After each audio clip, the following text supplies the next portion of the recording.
अस्सलाम वालेकुम। प्रोग्राम बेनज़ीर इस्लामाबाद से मैं आपको कहते हैं खुश आमदेद। मैं हूँ बेनज़ीर मेहदी।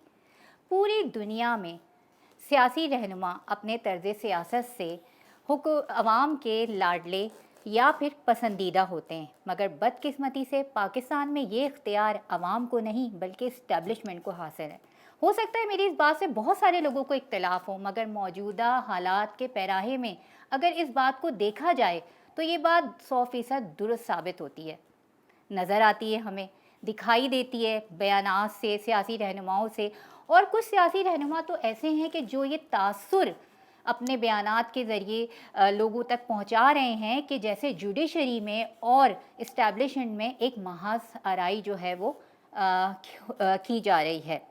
ऐसे बहुत सारे सवालात और बहुत सारे ऐसे जुडिशरी पे उठते हुए सवालात, उनके जवाबात आज हम तलाश करेंगे। इसीलिए आज हमने अपने स्टूडियो में दावत दी है सीनियर तज़ियाकार मोहम्मद कामरान ख़ान साहब को। अस्सलाम वालेकुम कामरान साहब। वालेकुम, थैंक यू जी।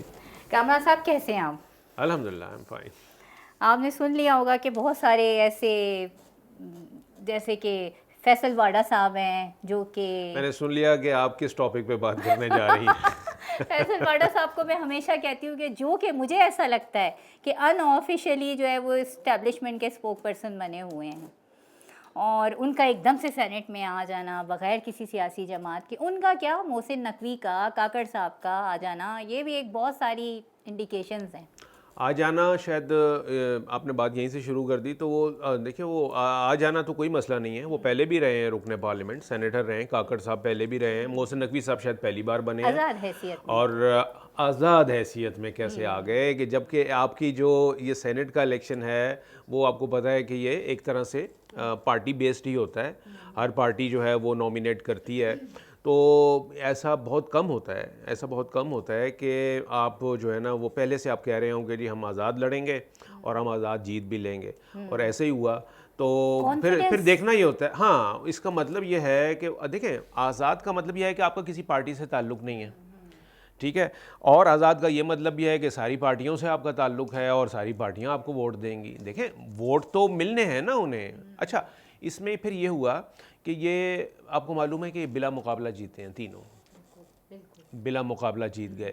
यानी कि उन पार्टियों ने, यानी जो पॉलिटिकल पार्टीज़ थीं जिनकी कि ये सीट्स बनती थीं सेनेट में, प्रोपोर्शनल रिप्रेजेंटेशन के तहत होता है इलेक्शन, यानी उसमें पता होता है कि अगर इलेक्शन होते हैं और वोट पड़ेंगे तो प्रोपोर्शनल रिप्रेजेंटेशन के तहत फिर ये होता है कि वो पता होता है कि पीपल्स पार्टी को जी ये वाली सीट हमारी है, ये इतने कैंडिडेट्स हमारे जीतेंगे, इतने नून लीग के जीतेंगे, with the margin of few, मतलब प्लस माइनस करके वो आपको पता होता है। तो उन पार्टियों ने, उनके पास कोई उम्मीदवार नहीं थे क्या कि वो अपने पार्टी का उम्मीदवार डालते, मतलब लॉन्च करते, उसको फील्ड करते।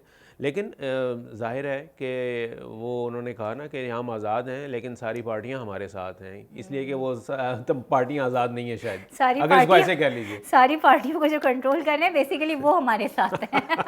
क्योंकि फैसल वाडा साहब का जो कॉन्फिडेंस मैं आजकल देख रही हूँ, जो उनके इंटरव्यूज़ देख रही हूँ, पहले भी देखते रहे, पहले भी था वो बिल्कुल। और आपको याद होगा वो एक दफ़ा तो वो सिंबॉलिकली वो बूट लेकर उन्होंने टेबल के ऊपर प्लेस कर दिए थे, के प्रोग्राम में। और वो ये कह रहे थे कि जी ये लोग तो इसको मतलब वो सिग्निफिकेंस बताना चाह रहे थे कि हमारे यहाँ उसकी क्या अहमियत है और कितनी उसकी जो है वो डोमिनेंस है।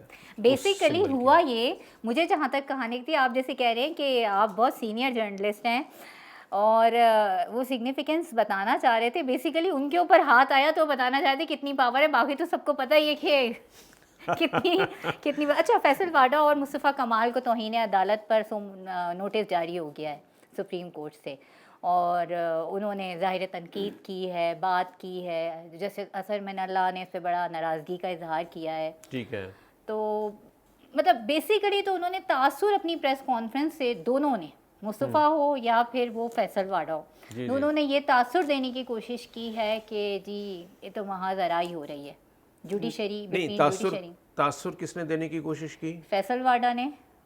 नहीं, महाजराई की नहीं, उन्होंने तो एक तरह से ड्यूल नेशनैलिटी पर आए वो। देखें महाजराई नहीं, वो तो इस बात को डिफेंड कर रहे थे या इस बात को एजिटेट कर रहे थे कि जो जज साहिबान शिकायत कुनंदा हैं, 6 जज साहिबान आपको मालूम है, हम पहले कोट कर रहे थे, वो यानी वो जो 6 जज साहिबान हैं हाई कोर्ट के, इस्लामाबाद हाई कोर्ट के, जिन्होंने ख़त लिखा हुआ है और ये शिकायत की है कि हमारे मामलात में मुदाखलत होती है हुकूमत की जानिब से भी और इस्टेब्लिशमेंट की जानिब से भी, एजेंसियों की जानिब से भी। तो उनमें से एक जज साहिबान, या हम नाम ले लेते हैं, हर किसी की ज़बान ज़द-ए-आम है ये इस वक्त, जस्टिस बाबर सत्तार की बात हो रही है, और उसके ऊपर फैसल वाडा साहब ने ख़त भी लिखा था रजिस्ट्रार इस्लामाबाद हाई कोर्ट को, जिसमें उन्होंने उनसे मांगा था कि जी आपने जो अपनी डुअल नेशनलिटी से मुतालिक अपने चीफ जस्टिस को एतमाद में लिया था, तो वो कन्वर्सेशन जो है वो मुझे भी दी जाए, क्योंकि ये एक्सेस टू इंफॉर्मेशन के तहत मेरा हक तो है। बता दिया था ना जी, बता दिया था। हाँ। तो वो उसी चीज़ को ही बेसिकली बार बार ये लाना चाह रहे हैं ना।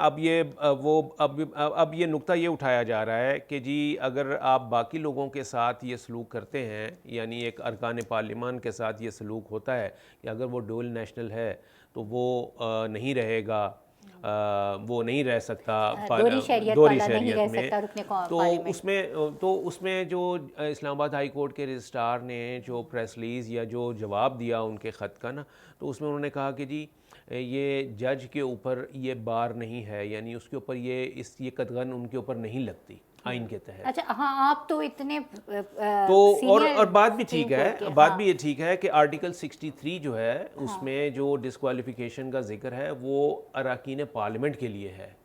उसमें जजेस के ऊपर आपने कोई कानून नहीं बनाया हुआ। देखें वो तो वो फैसल वाडा साहब या उनके और जो मुस्तफ़ा कमाल हो गए, वो बेसिकली उस चीज़ को कर रहे हैं कि भाई रजिस्ट्रार तो कह रहे हैं कि जनाब ऐसा कोई है ही नहीं है कि जी आइन की कोई खिलाफ वर्जी तो नहीं हुई, कानून की खिलाफ वर्जी तो नहीं हुई। एक जज जो है उसकी दोहरी शरीयत रखने पर जो है वो कहीं आइन और कानून में नहीं लिखा हुआ कि वो नहीं रख सकता। तो उन्होंने तो क्लियर कर दिया। ये कह रहे हैं कि जी ये कैसे हो सकता है कि जी आप एक कानून का इतलाक़ जो है वो अरकान पार्लियामेंट पे तो हो लेकिन जज साहिबान पर ना हो। तो वो जो प्रेस सॉरी मैं आपको कट कर रही हूं, आप कंटिन्यू कीजिए। वो जो प्रेस कॉन्फ्रेंस थी वो बुनियादी तौर पे थी कि जी उन्हीं शिकायत कुनिंदा जो जज साहिबान है ना उनके ख़िलाफ़ थी कि जी इनको टारगेट किया जा रहा था, उनके ऊपर तनकीद की जा रही थी ना। तो उसके ऊपर चीफ जस्टिस साहब ने बुरा मनाया, धर्मेंद्र साहब ने बुरा मनाया। लेकिन जब उन्होंने उसमें और उन्होंने कर भी दिया, आपने देखा अज़खुद नोटिस हो गया, उसके ऊपर बाकायदा अज़खुद नोटिस की जब अगले दिन कार्रवाई हुई तो उसमें यह फ़ैसला कर लिया गया कि इनके ऊपर इन्होंने बज़ाहिर तौहीन अदालत की है, इनके ऊपर तौहीन अदालत का जो है वो कार्रवाई होगी। उसके बाद उनको नोटिस भी जारी हो गए, 5 जून के लिए उनको तलब भी कर लिया गया है दोनों साहिबान को, ठीक है। लेकिन इसमें देखें एक चीज़ जो है ना, जो जहाँ पर वो एक जिसे कहते हैं ना डबल स्टैंडर्ड जहाँ नज़र आएगा, जहाँ आपको थोड़ा सा मुनाफ़क़त नज़र आएगी और जहाँ पर जो है ना वो ये है कि कहा यह जा रहा है कि जी इन दोनों साहिबान ने किसी की प्रॉक्सी बन के जो है वो ये प्रेस कॉन्फ्रेंस की है। नज़र भी आ रहा है, साफ जाहिर है, ठीक है, साफ जाहिर है। लेकिन वो जज साहिबान अगर फिर उस एजेंट को पकड़ रहे हैं तो उस प्रॉक्सी को, जिसकी वो प्रॉक्सी है, उसके ऊपर उसकी तरफ क्यों नहीं जा रहे? यहाँ एक सवाल कामरान साहब ये बनता है, फैसल वाडा सेनेटर, मुस्तफ़ा कमाल रुकने कौमी असेंबली, ठीक है, दोनों पार्लियामेंट का हिस्सा है, ठीक है। आप इतने ही ज़्यादा जब आप आज़ाद हैसियत में वो सबके साथ मिलकर भी आप आ सकते हैं तो आप कानून साजी कर दें ना इस पर। आप बजाय इस तरह की आप कानून साजी करें, बजाय इसके जो कानून आर्टिकल 63 जो अरकान पार्लियामेंट के लिए आपने बनाया हुआ है, जिसके ऊपर आप डिस्क्वालिफिकेशन भी होती रही है बिल्कुल दोहरी शरीयत पर, तो ये जज साहिबान के लिए भी कर दीजिए कि कोई जज जो है वो नहीं होगा। उसके बाद फिर आपका केस मजबूत, बजाय कि आप वहां जा रहे हैं, इधर जा रहे हैं, ऐसी प्रेस कॉन्फ्रेंस करते हैं, वैसी प्रेस कॉन्फ्रेंस करते हैं और वो एक तासुर देते हैं कि जैसे बड़ी रेलेवेंट बात है, बिल्कुल रेलेवेंट बात यह है कि भाई आप पार्लियामेंटेरियन हैं, आप कानून साजी कर लीजिए और उसके बाद फिर आप तनकीद करें कि जी देखें ये इस कानून की जद में आ रहे हैं, इस आर्टिकल की जद में आ रहे हैं, इनके खिलाफ एक्शन होना चाहिए। इससे पहले उस कानून के मतलब ना होते हुए जब आप उनको तनकीद करेंगे तो वो जाहिर है फिर जो है ना वो लगेगा कि जी एक कैंपेन के तहत जो है ना उनको टारगेट किया जा रहा है, अदरवाइज ऐसा नहीं है। मैं जो बात कह रहा हूँ ना, मैं वो जज साहिबान को मैं ये कह रहा हूँ कि जज साहिबान को मालूम है। अच्छा चलें, इस पूरे केस के फैसल बॉर्डर से निकल के हम ओवरऑल इस केस के ऊपर बात कर लेते हैं कि ये जो इस वक्त सुप्रीम कोर्ट में भी आपको पता है कि ये 6 जज साहिबान का जो ख़त है वो इसके ऊपर अस्कुट नोटिस की कार्रवाई चल रही है। कामरान साहब अभी बस हम आते हैं, आपकी बात में कट कर रही हूँ, मुझे बहुत देर से जो है ब्रेक का कहा जा रहा है, ये जज साहिबान का जो केस का मामला है ये तफसील में मुझे आपसे डिस्कस करना है, मगर यहाँ पर हो गया है वक्त एक छोटी सी ब्रेक का, कहीं नहीं जाएगा, हमारे साथ रहिएगा।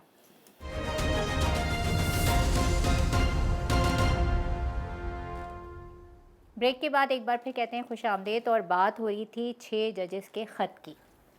बिल्कुल। ये मामला कहाँ तक पहुँचा? मामला सुप्रीम कोर्ट में है, इस पे अस्कुट नोटिस हुआ हुआ है, 2-3 समातें भी हो चुकी हैं और इसके ऊपर अभी तक 2-3 समातों के बाद अगर आज का स्टेटस आप देखिए तो वो ये है कि जज साहिबान जो थे मुख्तलिफ हाई कोर्ट्स के, उनसे तजावीज़ मांगी गई थी और उन सब ने दी तजावीज़। वो तजावीज़ जो हैं वो ड्यूरिंग प्रोसीडिंग पढ़कर सुनाई गई और उसमें भी जो यानी कि जो उसकी बेस लाइन थी उन तमाम जज साहिबान की, यानी हमारी जो हाई कोर्ट्स हैं, चारों हाई कोर्ट्स, उन सब ने इस बात को एडमिट किया कि हम उनके काम में मुदाखलत होती रही है और हो रही है, ठीक है।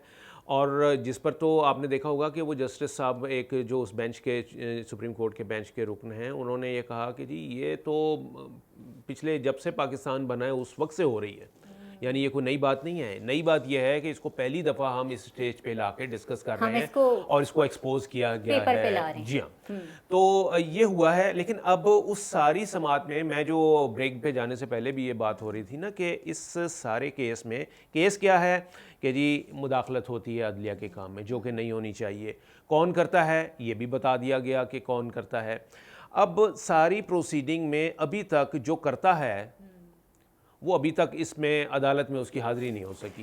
यानी जो कटहरा है, होना तो ये चाहिए था कि आप फौरी तौर पे मुल्ज़िमों के कटहरे में उनको बुलाइए, उनको खड़ा कीजिए, चाहे वो कोई इंडिविजुअल है, चाहे वो कोई इदारा है, चाहे वो कोई आपका रियासती अंसर है, किसी को भी, जो भी है आप समझते हैं कि ये रिस्पॉन्सिबल है, उसको वहाँ पे डॉक में ब्रिंग हिम और हर इन द डॉक और उसको कटहरे में खड़ा करें और उसके बाद फिर उनसे पूछें कि भाई यहाँ ये, और ये चीज़ें बाकायदा पिन पॉइंट की हुई हैं। ऐसा नहीं है कि मुजरिम या मुल्जिम जो है वो नामालूम है ऐसा तो नहीं है ना। बिल्कुल, बिल्कुल, नामालूम तो उन्होंने पिन पॉइंट किया हुआ है कि ये ऐसा नाम लिखे हुए। अच्छा देखिए कामरान साहब, एक कॉमन सेंस की बात है, अगर कोई मसला होता है, आप जज हैं, मैं आपके पास आऊँगी कोई दरख्वास्त लेके, मेरे साथ ये हुआ ये हुआ ये हुआ, इसने ऐसे किया ऐसे किया ऐसे किया, आप मुझे खड़ा करेंगे, बाकी उन लोगों को बुलाएंगे। ये बात तो किसी मतलब किसी आम आदमी के, किसी कॉमन सेंस के बच्चे की भी समझ में आती है, ठीक है। तो जजेस की बात समझ में सुप्रीम कोर्ट की क्यों नहीं आ रही? वो क्यों नहीं बुला रहे हैं इदारों के सरबराहों को, या जो लोग मुलव्विस हैं? इतना बड़ा सारा खत है और उसके अंदर नाम लिखा गया है कि भाई ये इदारे हमारे, और जैसे शौकत सिद्दीकी की मिसाल हमारे सामने मौजूद है। अगर मैं इसकी मिसाल आपको दे दूं ना, तो वो बिल्कुल इसको और एलेबरेट कर लेते हैं। आपने बड़े अच्छे बराए में कहा कि जी कोई किसी के खिलाफ कोई शिकायत हो तो जाहिर है उसी को बुलाया जाता है, चाहे वो रिस्पोंडेंट है चाहे वो कंप्लेनेंट है, वो उसको तो कटहरे में होना चाहिए। तो उसमें यह है कि इस सारे केस में आप ये देखिए कि जो है ना वो जस्टिस शौकत सिद्दीकी केस का हवाला मैं दे दूं, आपने अभी नाम लिया उनका। देखिए उनके केस में फ़ैसला हो गया। फ़ैसला ये हुआ कि जी वाकई उन्होंने जो इल्ज़ामात लगाए थे वो बिल्कुल ठीक थे, इसलिए उनको बहाल किया जाता है और यही समझा जाएगा कि जी उनको कभी वो रिटायर नहीं हुए, उनको डिसमिस नहीं किया गया। यानी ठीक है, यानी मान लिया गया कि उन्होंने जो इल्ज़ामात लगाए थे, जिस बात पे उनके, वो ठीक थे। यही बात है बिल्कुल। और वो इल्ज़ामात क्या थे कि मुदाखलत होती है। उन्होंने भी पिन पॉइंट किया था कि जी हमारे काम में हमसे मर्जी के फैसले कराए जाते हैं। लेकिन जब चीफ जस्टिस साहब ने, यानी chief justice of Pakistan, supreme court के अदलिया के सरबराह, उन्होंने जब खुद ये केस सुना, उन्होंने जब ये फैसला दिया तो उन्होंने तो सिर्फ इस हद तक महदूद रहे हैं कि जी शौकत सिद्दीकी साहब आपको बहाल किया जाता है, आपने बिल्कुल ठीक कहा था, आपको सारी तनख्वाहें और मराद जो हैं वो दोबारा मिलेंगी, जो कि आपका हक है, ठीक है। और जो उसके पैरेलल जो उसके दूसरा वाला जो मामला था कि जी वो उनके अगर उन्होंने शिकायतें लगाई थी तो वो ठीक थी, उनका क्या किया, उसके ऊपर एक लफ्ज़ भी नहीं कहा गया। मेरी समझ नहीं इसमें ये आता है ज़रूर ना। कहा गया कि जी कानून साजी कर लें। वो कानून साजी, देखें कानून सारे सब बने हुए हैं, मतलब है ये किसी कानून में लिखा हुआ है कि जी ये मुदाखलत जो है वो नहीं होनी चाहिए या होनी चाहिए, मतलब अच्छा देखिए, कानून साजी की जहाँ तक मैं आपसे बात करूँ ना कि जब पीपल्स पार्टी की गवर्नमेंट थी 2008 के बाद 2013 तक जो रही है, तो जरदारी साहब सदर थे, तो डॉक्टर शुएब सडल के जो आपको पता है ना डॉक्टरेट किया हुआ है जी उन्होंने जी लॉ जी एंड जी। जस्टिस पे, तो वो आईबी के सरबराह थे और उन्होंने एक लेटर लिखा था और उन्होंने ये कहा था कि हमारी जो एजेंसियां हैं, हमारे जो इदारे हैं, जो खुफिया एजेंसियां होती हैं, इनके दायरे इख्तियार का तयन किया जाए। ठीक है। इनकी मदाखलत कहाँ, किस हद तक ये किस उसमें मदाखलत कर सकते हैं, इसका दायरा, उसके लिए कानून साजी की जाए। पूरा एक ड्राफ्ट बना के दिया था 7-8 सफ़ों का। ठीक है। अच्छा, पीपल्स पार्टी की गवर्नमेंट ने उसको लिफ्ट नहीं कराई। चलें फिर आ जाते हैं नून की तरफ, उन्होंने भी इसको एक रख दिया। फिर आ गई पीटीआई की गवर्नमेंट, उन्होंने भी इसको लिफ्ट कुछ नहीं नहीं कराई। हुआ। अब ये गवर्नमेंट है, मतलब जब जब एक इदारे का सरबरा ये कह रहा है कि हमें बताया जाए। अच्छा देखें, वो आपको मैंने पहले भी एक जगह शायद कोट की थी यही बात कि यहाँ पर ना वही वाली मिसाल है कि चूहों की मजलिस में ना वो डरते थे कि जी बिल्ली का कोई बंदोबस्त होना चाहिए, ये आती है और हमारे जो है ना वो कत्ल व गारत और चीर फाड़ हो जाती है। तो कोई ऐसा सिस्टम हो कि ये बिल्ली जो है ना जहाँ आने लगे तो हमें पहले पता चल जाए। उन्होंने कहा जी एक तरीका है, और इसमें ये करते हैं कि जी बिल्ली के गले में घंटी बांध देते हैं, वो जो मुहावरा बन गया अब। तो सब ने अप्रूव कर दिया कि जी हाँ ठीक है, ये बिल्कुल ठीक है, बिल्ली के गले में घंटी बांधेंगे और जैसे ही बिल्ली नज़दीक आएगी हमें पता चले जाएगा, हम उससे बच जाएंगे। तो अब सवाल ये हो गया कि जी बिल्ली के गले में घंटी बांधेगा कौन? Who will bell the cat? देखिए, आपने अभी कहा कि पाकिस्तान जब से पाकिस्तान के वजूद में आने के बाद से ही ये सारा सिलसिला जारी है, तो वो हबीब शालिब का एक शेर है ना, ये मुनसिफ भी तो कैदी हैं, हमें इंसाफ क्या हमें देंगे? इंसाफ क्या देंगे, लिखा है इनके चेहरों पे जो हमको फैसले देंगे। मतलब उन्होंने भी बिल्कुल तो, ऐसे उनकी भी तो कुछ उन्होंने महसूस किया होगा ना, और लगता है जैसे अभी के लिए लिखा गया है। बिल्कुल ऐसी बिल्कुल हस्बे हाल है, बिल्कुल हस्बे हाल आती है ये बिल्कुल चीज़। हस्बे हाल आती है। वो देखें, वो मजबूरियां हैं, मसलहतें हैं इनकी, इन मसलहतों का शिकार होते आए हैं अभी तक ये। तभी तो ये कह रहे हैं कि जी ये जब से पाकिस्तान बना है 76 सालों से और उस वक्त से ये वाला काम हो रहा है। भाई कभी कहीं पे तो इसको रुकना चाहिए रुकेगा, था, कहीं तो कुछ कहीं होगा। तो कोई किसी ने कोई कोशिश की हो, नहीं की ये इनके। बल्कि वो है ना, अब शेर की बात की ना तो वो पढ़ देते हैं हम शेर के, हमें खबर है लुटेरों के हर ठिकाने की, शरीके जुर्म ना होते तो मुखबरी करते। ये शरीके जुर्म रहे हैं सब बिल्कुल बिल्कुल आपस में एक ही पेज में। इस वक्त भी यही सूरत हाल है कि हुकूमत जो है वो डिफेंड कर रही है इस बात को। इस वक्त की जो हुकूमत है वो इस केस में उन जजेस के खिलाफ है, क्योंकि उनके पर चल रहे हैं वो इसलिए। और पता वो है कि वो कहाँ से बंधे हुए हैं, उन्हें पता है ठीक वो है ना। कहाँ से तो इसका बंधे मतलब हुए यह है, इसका मतलब ये हुआ कि हुकूमत अगर कानून साजी करनी है तो हुकूमत करेगी, अगर उनको रोकेगी तो हुकूमत ही रोकेगी। बाख्तियार तो हुकूमत है ना। तो अगर हुकूमत ही उन मुल्ज़मान के सफ़े पर हो, यानी वो पता चले कि हुकूमत और वो मुल्ज़मान जिन पर इल्ज़ाम लगाया जा रहा है मुदाखलत का, वो एक ही पेज पर आ जाएं अपने सियासी मसलहतों की वजह से, तो फिर तो मामला ही ख़त्म है जी। फिर तो क्या कर लेगा जनाब जी, वो क्या करेगा काजी फिर। अच्छा, इमरान खान का केस अभी 3 घंटे तक समाअत चलती रही, जिसमें वीडियो लिंक के ज़रिए उन्हें लिया गया और एक तस्वीर उनकी बड़ी वायरल हुई। ज़रा उस केस के बारे में तो हमें बताएं। अच्छा, वो केस चलता रहा तकरीबन वो 2.5-3 घंटे। वो नहीं, लफ्ज़ नहीं बोला इसलिए कि उनको तो वारी नहीं दी गई ना अभी, उनका तो अभी नंबर ही नहीं आया। वहाँ पर तो जो दूसरे कौंसल थे मखदूम अली खान, उन्हीं के दलाइल ही चलते रहे हैं, और अटॉर्नी जनरल थे वो बोलते रहे हैं, तो उनकी तो अभी नहीं आई। सिर्फ ये कि देखिए उसमें वो जो इस केस में आए तो वो एज ए कोई मुल्ज़िम के तौर पे उनको नोटिस नहीं था। वो इस केस में पटिशनर हैं, उन्होंने नैब तरमीम को चैलेंज किया था। इसलिए चीफ जस्टिस ने भी ये कहा कि जी जो एक पटिशनर है इस एक इम्पॉर्टेंट केस में, उसको भी इस प्रोसीडिंग का हिस्सा बनना चाहिए, हम उनको भी दलाइल सुने। तो वो इसलिए उनको मौका दिया था। लेकिन जाहिर है उनको बुला के और उनको जो है ना वीडियो लिंक पे हाजिर करवा के ना, फिर उन्हें कहा कि जी अदालत में तो फिर ऐसा ही होता है, जिसका नंबर आता है उसी को मौका दिया जाता है, तो वो भी सुनते रहे। तो अगली समाअत जो हो उसमें शायद वो उनको जब दोबारा वीडियो लिंक पे लिया जाएगा तो वो फिर अपनी जो दलाइल हैं वो दे सकेंगे। लेकिन ये भी याद रखिए कि अगली अगली जो समाअत है, यानी आइंदा जो समाअत होनी है, वो उस वक्त होनी है जब जजेस अवेलेबल होंगे। अच्छा, अभी तो वहाँ जजेस का भी तैनाती का भी मामला है, आज मेरे ख्याल में जुडिशल जी, जुडिशल कमीशन की मीटिंग होगी 7 कमेटी जून है। को। अच्छा, एक चीज़ मुझे आपसे ये पूछनी थी कि देखें, जब सारी, अब मैंने देखा पहली दफ़ा ही शायद हुआ है ना कि सारी प्रोसीडिंग्स जो हैं वो ओपन हो रही हैं। हमने भुट्टो कत्ल केस देखा और जो अहम केसेस थे कि वो टीवी पे लाइव दिखाई जा रही हैं, तो फिर इसकी क्यों इतनी ज़्यादा कि कोई बात बाहर नहीं निकल पा रही थी और बिल्कुल लग रहा है जैसे इन कैमरा कर दिया गया, बल्कि वो तस्वीर जिसने ली है उसकी भी फिर वो इंक्वायरी सीसीटीवी फुटेज निकाले गई। ये आपको वो नहीं लग रहा कि ये ड्यूल? देखिए, जब हमने खबर ये ब्रेक की थी ना हाँ। कि जी इमरान खान को अडयाला जेल के अंदर नोटिस भेजा गया है कि जी अगर आप आना चाहते हैं तो आएंगे, तो हमने यही कहा था कि जी वो क्यों नहीं आना चाहेंगे वो आ जाएंगे। फिर उसकी बाकायदा इजाज़त भी मिल गई। लेकिन इस अच्छा। जी उनको इजाज़त दी गई, तभी ये कहा गया कि जी हाँ इनका इंतज़ामात कीजिए वीडियो लिंक के।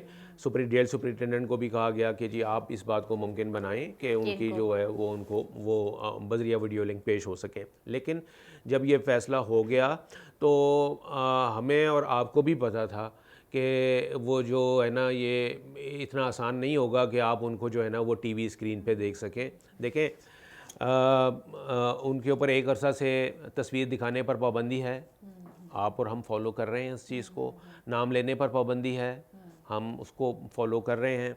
और ये भी आपको मालूम है कि ये गैर एलानिया पाबंदी है, मतलब किसी कोर्ट ने या कोई कोर्ट डिग्री नहीं है, एक कर दिया गया, एक इम्पोज कर दिया गया एक डिसीजन के जी ऐसा नहीं होना, हम मान रहे हैं उसको। स्टेडियम तो में लोगों ने देखा कि इसलिए तस्वीरें उठाई होती थी तो ठीक है वो ना बिल्कुल जी, कट वो कर जब देते, आते थे तो वो पार्लियामेंट फिर में होता वो था। कट कर बिल्कुल देते थे। बिल्कुल हाँ बिल्कुल हाँ बिल्कुल। हाँ।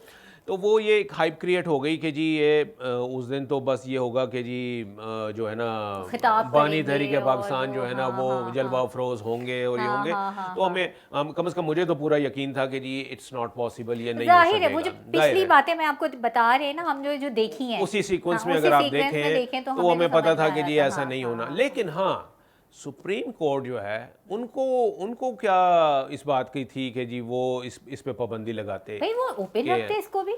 आपने जब नैब तरमीम केस की इससे पहले समाअत जो हैं वो आप लाइव दिखाते रहे हैं, तो फिर उस दिन क्यों नहीं दिखाई आपने? ये अच्छा। सवाल एक अच्छा, बनता है एक उनसे एक एक पूछते। सवाल और बनता है कि अभी भुट्टो कत्ल केस का जो रेफरेंस दिया उसमें जो सुप्रीम कोर्ट ने अपनी राय दी जी इतने जी, वो सालों राय बाद, थी, ठीक है ना? सदारती रेफरेंस हाँ, था वो। सदारती रेफरेंस पर उसके अंदर मुझे आज भी याद है कि चीफ जस्टिस के रिमार्क्स से, आप मुझसे बहुत बेहतर जानते हैं कि जब तक हम माजी की गलतियों का तदारुक नहीं करेंगे हम रोशन मुस्तकबिल के ख्वाब नहीं देख सकेंगे। तो एक तरफ तो वो ये रिमार्क्स दे रहे हैं, एक तरफ वो इस तरह की बातें हो रही हैं, तो ये मेरी समझ नहीं आ रही है कुछ। ये तो वैसे जो है ना बहुत ही घिसा पटा जो है ना वो जिसे कहते हैं ना घिसा पिटा जवाब है कि नहीं, उन्होंने माना तो ना एज हम ए हाँ इंस्टीट्यूशन। हाँ, लेकिन ये कि वो ये अक्सर कहते रहते हैं। देखें, कहने में क्या हर्ज है, मतलब है कि मैं कहूँगा नहीं भाई सबको कानून के मुताबिक चलना चाहिए जनाब, इस मुल्क में आइन की बालादस्ती होगी, यहाँ पर हमने दहशत गर्दों की कमर तोड़ दी है और जनाब अवाम को जो है वो उनके जायज़ हकूक़ से महरूम नहीं किया जाएगा। ये सब वो देखें बेनज़ीर, ये सब वो जुमले हैं जो कि जिसे हम कहते हैं ना लिप सर्विस है। बस कहने में क्या हर्ज है, आप कह दीजिए, अपनी तकरीर का हिस्सा बना दीजिए और अपने रिमार्क्स का हिस्सा बना दीजिए। ये वो अल्फाज हैं जो सिर्फ जिनमें जो रूह से खाली हैं, इन अल्फाज में वो कोई वो नहीं होती, जान नहीं है। जी कुछ नहीं है, ये सिर्फ और इनके ऊपर इसी वजह से अब इस तरह के जब रिमार्क्स या इस किस्म की स्टेटमेंट्स आती हैं ना, तो मैं और आप हंसते हैं, हंसते नहीं हैं तो कम से कम दिल में ज़रूर जो है ना वो कहते हैं कि यार ये देखो हमें फिर दोबारा बेवकूफ़ बनाया जा रहा है, सब बाग दिखा रहे हैं अच्छा, ये बातें करके। इमरान खान को आप कब तक देख रहे हैं कि वो बाहर आएंगे, उनके केसेस ख़त्म होंगे? कब तक आप देख रहे हैं कि इमरान खान साहब जो हैं वो? मेरा ख्याल है काउंटडाउन शुरू है, और इसलिए कि वो उनके जिस तरह से उनके केसेस जो हैं वो हो रहे हैं, उनमें उनको आज भी एक केस में ग़ालिबन उनका ये 9 मई से रिलेटेड कोई केस था जिसमें उनकी हुई है। तो एक लीगल प्रोसेस होता है, उसमें टाइम ज़रूरत है। मियाँ साहब देखिए, मियाँ साहब भी तो आखिर वो कितने साल के बाद आके जो है ना वो फिर वापस उसी जगह पर आए हैं।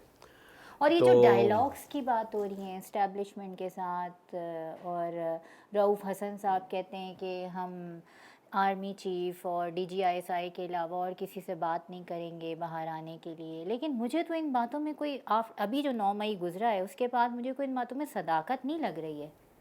नहीं, जाहिर है एक इसमें सेटिंग वो तो तो होगी। ठीक है, देखिए इसमें कोई शक नहीं कि ये चाहते हैं डायलॉग, और ये बात ये अल-ऐलान भी कह चुके हैं, पीटीआई ये कह चुकी है कि भाई हम बात करेंगे भी तो करेंगे उनसे जो कि बाइख्तियार हैं, मतलब है जो बाख्तियार हैं, यानी इसका मतलब यह है कि जो इस्टेब्लिशमेंट से ही बात करना चाहेंगे। देखिए इस वक्त भी इसको कहने में कोई हर्ज नहीं है कि इस वक्त ड्राइविंग सीट पे कौन है, मुल्क हाँ, की जनरल ड्राइविंग रिटायर सीट पे। अनवर अली हैदर का नाम सामने आ रहा था, और खालिद लोधी साहब का नाम, जनरल रिटायर खालिद लोधी साहब का नाम आ रहा था कि जो डिफेंस सेक्रेटरी भी रह चुके हैं, इमरान खान से के अच्छे मरासिम हैं। अनवर अली जो जी, ये तो वो होंगे ना, अपना पाकिस्तान ये तो वो होंगे जो हाँ, ब्रिज बनेंगे, जो कि एक यानी राब्ता कार बनेंगे, ये सालसी जो का किरदार सालिसी का हाँ, किरदार हाँ, अदा हाँ। करेंगे, सालिस बनेंगे। लेकिन ये पुल जो बनेगा किससे बनेगा? उन्हीं से बनेगा ना जो इस वक्त those who are in the helm of affairs right now, जो इस वक्त इक़्तिदार का जो इख्तियार और इक़्तिदार दोनों ही उनके पास हैं इस वक्त। तो वो उसके लिए ये है कि देखें अभी भी मतलब यह कि सोचा ये जा रहा है कि जो इस वक्त जो सिस्टम जो है वो इंस्टॉल किया गया है, जिस तरीके से भी, चाहे आप इसको फॉर्म 47 वाला सिस्टम कह लीजिए, कुछ भी कह लीजिए, जो इंस्टॉल किया गया है ना, ये सिस्टम जो है ना वो उस तरीके से डिलीवर नहीं हो रहा। ये टाइम तो बिल्कुल पास नहीं। हो रहा है, सिस्टम डिलीवर नहीं कर पा रहा। ठीक है, इसका मतलब ये है कि जी आपका जो ये फॉर्म 47 वाली स्ट्रैटेजी थी ये नाकाम हो यानी गई मैंने है। पहली हुकूमत देखी है, मैं जब वज़ीरों से मिलती हूँ, मैं जब हुकूमत के लोगों से मिलती हूँ या उनके इत्तेहादियों से मिलती हूँ, मैंने पहली हुकूमत ऐसी देखी है, मैं बार बार इस बात को कहती हूँ, जो हुकूमत पाकर भी खुश नहीं है। वो कहते हैं क्या मुसीबत है ये हमारे गले में। और हुकूमत वाले खुद इस बात को मानते हैं कि हाँ जी हम जो है ना ये यानी वो ये रियलाइजेशन उन्हें है कि हाँ जी हम जो है ना वो फॉर्म 47 की वजह से इक़्तिदार में आए हुए हैं, यानी इस बात को वो एडमिट भी करते हैं। ठीक है, अभी किसी ने, मैं ख्वाजा साहब की एक स्टेटमेंट, ख्वाजा आसिफ साहब की कहीं था, वो किसी से यूट्यूबर से वो बात कर रहे थे, कहीं सवाल हुआ तो यही बात हो रही थी कि जी आप इस्टेब्लिशमेंट के साथ हैं और ये हैं, तो उन्होंने कहा था कि जी इस्टेब्लिशमेंट को हमारी ज़रूरत थी। इमरान खान नहीं, इनको ख्वाजा हाँ, आसिफ हाँ, साहब जाहिर है ये कह रहे जरूरत थी, हैं तभी तो केसेस कि खत्म हो गए, फिर इस्टेब्लिशमेंट को गवर्नमेंट आ गई। हमारी ज़रूरत थी, बिल्कुल। इस वजह से उन्होंने हमें जो है वो यहाँ पर, तो ये वाला मामला है। तो इस सूरत हाल में जब आप ये देख रहे हैं कि चलें उनको मान लिया कि ज़रूरत थी, लेकिन वो ज़रूरत अगर पूरी हो भी गई ना उनकी, तो उस ज़रूरत के पूरी होने के बाद भी ये मतलब है एहसास हो रहा है कि ये मतलब है फ्रूटफुल नहीं है, ये वाला सेटअप जो है ये डिलीवर नहीं कर पा रहा। देखिए आपके सामने है सब बिल्कुल कुछ, बिल्कुल कोई भी साफ नजर आ महाज रहा है। कोई भी महाज आप उठा के देख लीजिए किसी भी जगह पे, कोई सियासी जमात वहाँ खुश पर नहीं है। वहाँ पर जो है ना आपको अनसर्टेनिटी है, इनस्टेबिलिटी है, क्राइसिस है, अनार्की है, केओस है, हर जगह आपको हर जगह यही नज़र आ रहा है।